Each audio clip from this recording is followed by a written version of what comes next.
When many atheists mention their distaste for God, they typically bring up the argument of evil and why does he allow it.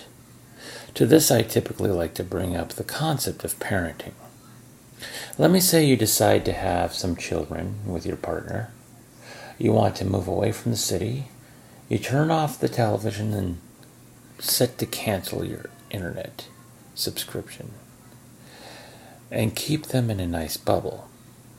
You have a perfectly secluded existence from any form of external evil. However, something happens, and as they get older, they begin to do something immoral, some immoral things anyway.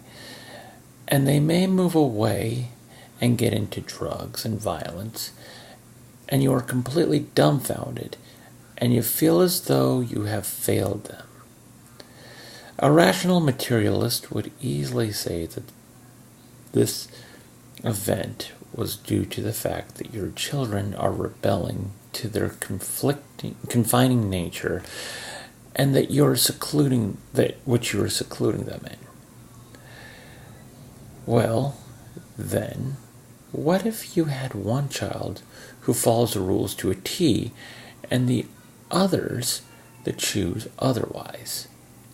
They would still dispose this to genes and upbringing.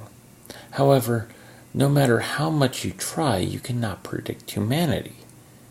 This is why there has not been the perfect film, the perfect merchandising item which everyone universally enjoys. There's no form of success that can be 100% guaranteed and predicted. With every person in the country succumbing to that item, the film, or that need. And this is why you never see a film with every single person in the country in attendance like a robot. Not P.T. Barnum, but Abraham Lincoln once said it: you can fool some of the people all of the time, and all the people some of the time, but you cannot fool all the people all the time. Even though we all have brains, none of us use them exactly the same way.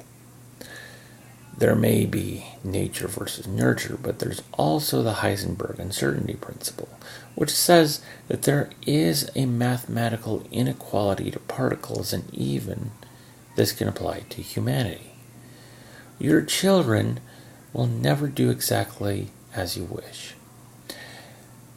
They like to find where the boundary is and how far they can push against it.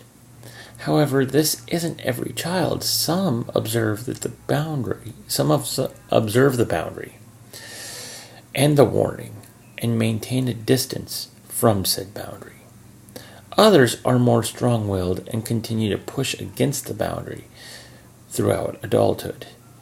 They know there's a boundary, and they know that moving over it is wrong.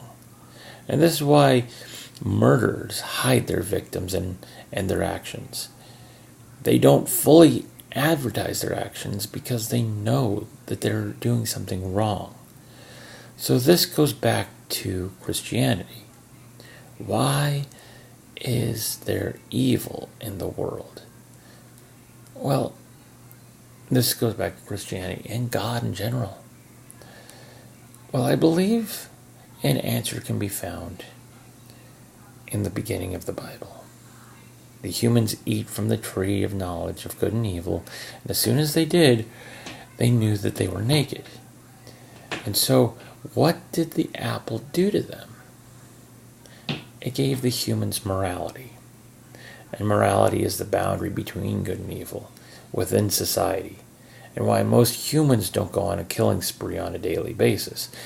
This morality is referenced by C.S. Lewis as being natural law, and what keeps the fabric of society intact.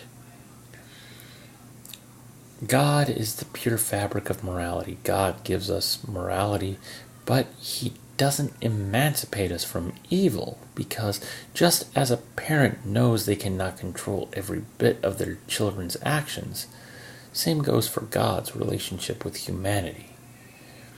And ironically enough, after that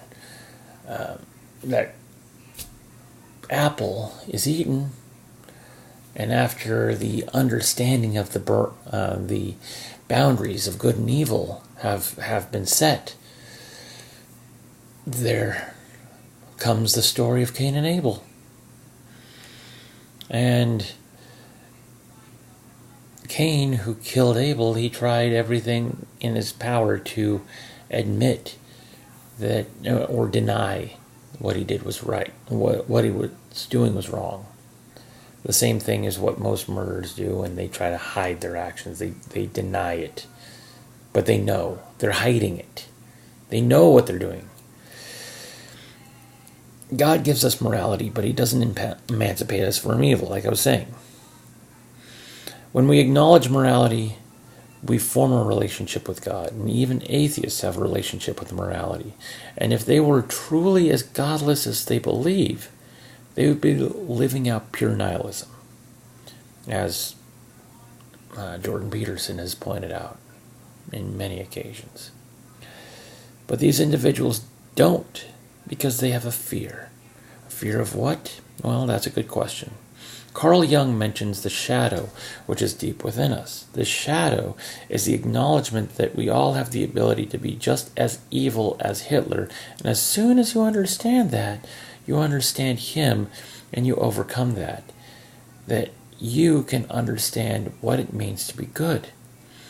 Any parent can set boundaries, but the children have to choose to live within the boundaries. That's why the occasional bad people that occur in society, that's why bad people occur occasionally, but it's in no way happens on a regular occurrence, where you walk outside and see dead babies tied to light poles and corpses on the driveways.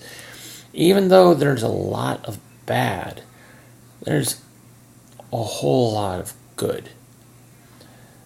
But the bad does not outweigh the good. The morality is intact.